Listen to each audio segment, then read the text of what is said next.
আসসালামু আলাইকুম রহমতুল্লাহ। দেশ এবং দেশের বাইরে থেকে যেখান থেকে দেখছেন সবাইকে জানাচ্ছি স্বাগত। আমি রাজন পাটোয়ারি। প্রিয় দর্শক, এই মুহূর্তে আমি রয়েছি আমাদের প্রিয় নবী হজরত মুহাম্মদ সাল্লাল্লাহু আলাইহি সাল্লামের যেখানে জন্মগ্রহণ করেছিলেন সেই বাড়িটার সামনে আমি এই মুহূর্তে আছি। প্রিয় দর্শক, এটি হচ্ছে বিশ্বনবী হজরত মুহাম্মদ সাল্লাল্লাহু আলাইহি সাল্লামের জন্মস্থান। সুবহানাল্লাহ। আপনাদেরকে যদি আমি দেখাই, আমার বাম পাশে রয়েছে হেরেম শরীফ, যেখানে কাবাতুল মুকাররম, অর্থাৎ পুরোটাই হেরেম শরীফের এই পাশ, সামনের পাশ এটা, বা পিছনের পাশ যদি আমরা বলে থাকি এইটা। আর আমার হাতের ডান পাশে যদি আমি দেখাই আপনাদেরকে একটু, এই যে দেখতে পাচ্ছেন, সুবহানাল্লাহ, আলহামদুলিল্লাহ, আল্লাহু আকবার, আল্লাহু আকবার। এই বাড়িটি হচ্ছে আমাদের প্রিয় নবী হযরত মুহাম্মদ সাল্লাল্লাহু আলাইহি সাল্লামের জন্মস্থান।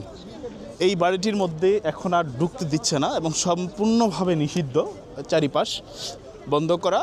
তবে এইখানে আমাদের নবী করিম সাল্লাল্লাহু আলাইহি সাল্লাম জন্মগ্রহণ করেছিলেন। এই বাড়িটা অনেকেই যে আসে, আমার ডানে বামে দেখেন আপনারা, অনেকেই এখানে দেখতে আসেন এবং আমরাও ঠিক একইভাবে দেখার জন্য আসছি।